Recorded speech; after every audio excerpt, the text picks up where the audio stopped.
When 20th century Mike went to public school, the purpose of education was pretty simple. It was for Mike to acquire enough content knowledge to graduate from high school. And with that high school diploma, Mike could go into the military, on to college, or straight into the workforce, earning an income that would support his future family. The high school diploma was truly a point of destination. And along the way, if you were to have asked Mike, hey, what do you want to be when you grow up? The choices for Mike's future were clear. Mike could push open those schoolhouse doors, look and see exactly what lay ahead. The careers available then were certain to be available when Mike graduated from high school. And so without hesitation, Mike could answer the question about his future. But boy, times have changed. And because of that, the opportunity gap for Mike has widened. Mike is no longer expected to know facts and figures. Mike is no longer expected to learn by memorizing and passing time tests. And Mike's teachers are no longer expected to be clay shapers and vessel fillers by just providing content in the areas of reading, writing, and arithmetic. The exhaustive list of additional demands that have been placed on the public school system over the last century has just gotten longer and longer with each passing decade. Today, we expect Mike to know what to do when one doesn't know what to do. We expect Mike to communicate with others who do not look or sound like him. We expect Mike to be empathetic, yet take initiative for his own learning. We expect Mike to embrace his collaboration skills and his leadership skills. We expect Mike to be technologically literate, creative, and innovative. We require Mike to be adaptive and flexible and still productive in his own outcomes. These are the new 21st century skills. It's the new purpose in education. One could call it a whole child public education. So how does one prepare 21st century Mike for a career that is yet to exist? Especially if the high school diploma is no longer the point of destination, but merely a milestone on Mike's journey. If Mike can no longer graduate from high school with a high school diploma and be guaranteed an income that will support his future family, how have we changed how we teach Mike? Mike's view of the future is more busy and noisy with an ever-changing landscape. As a matter of fact, if Mike is from a neighborhood where there is a scarcity of resources, if Mike has experienced any hardships in life, sometimes called adverse childhood experiences or ACEs, if Mike has few to little friends and relatives that will assist or support him on his journey, we know this. We know Mike's view of what can be is cloudy and uncertain. And even if Mike is from a neighborhood where there's an abundance of resources, if he has little to no ACEs, and he has a decent-sized social network, Mike may still not be able to answer the question, what do you want to be when you grow up? But we know that he has more social and emotional connections to build from.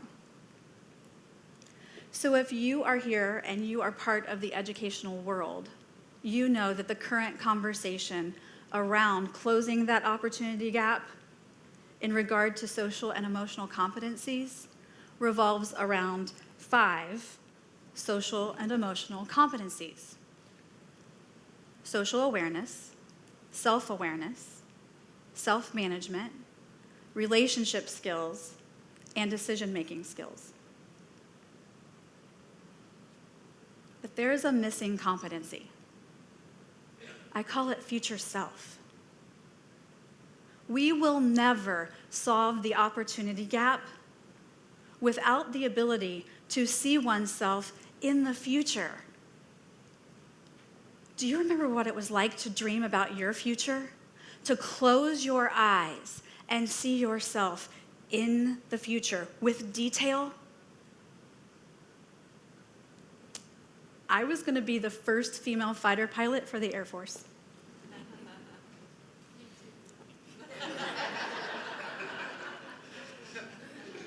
I could see myself soaring through the clouds. I could feel what it was going to be like to be a part of the Air Force. I was going to reach my future from the cockpit of an F-16. Clearly, that did not happen. But it was my future self, it was the basis that I used to work my way through life. My future vision led me down paths to opportunities that I didn't even know I had as a young woman. And those opportunities led to experiences that led to life decisions that I have made. Future self is the availability to see oneself in the future regardless of your circumstance. Without future self, Mike will never be able to answer the question, what do you want to be when you grow up? Now, Mike must practice and implement all 5 social-emotional competencies. That's a must. This will push his brain into a posture that will be able to handle his future vision. But we, Mike's people, we have to keep Mike engaged in his future visioning. He must, from an early age on, set goals for himself. We must help him marry his interests and his skills to really shape what his opportunities are.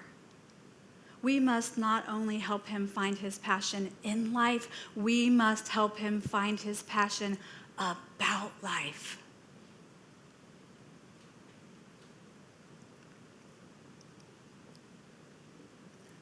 Yes, at various ages, Mike's interests will change. But in order for him to change his mind about his future, he must first realize and believe that he has a future. And then if we are just lucky enough, we will have been present watching Mike go from wanting to be a ninja to a NASA engineer. But we must also be ready to finally answer the question from Mike, when will I ever use this? And the answer will not revolve around when you will actually use Algebra 1. But it must include when you will use those same problem-solving skills that you use to solve the quadratic equation. It will also not revolve around when you will actually need to know all 206 names of the bones of the body. But it must include the process that you use to systematically work your way through the difference between the tibia and the fibula.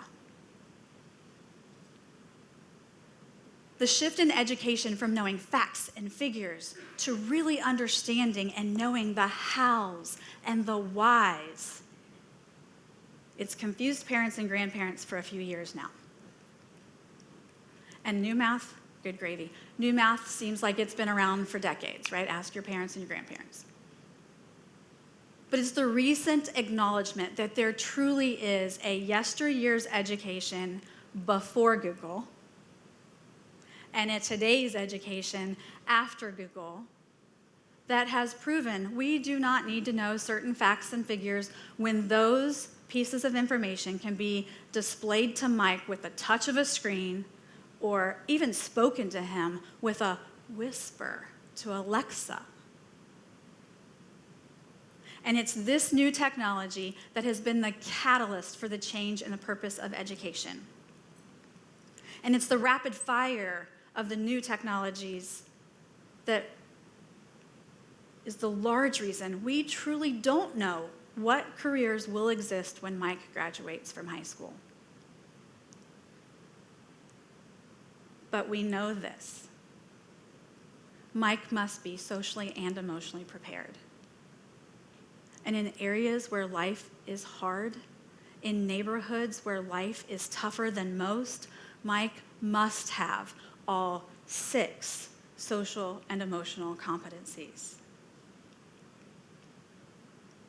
And then Mike will be able to close his own eyes and see himself in his future. And without hesitation, be able to answer the question, what do you want to be when you grow up?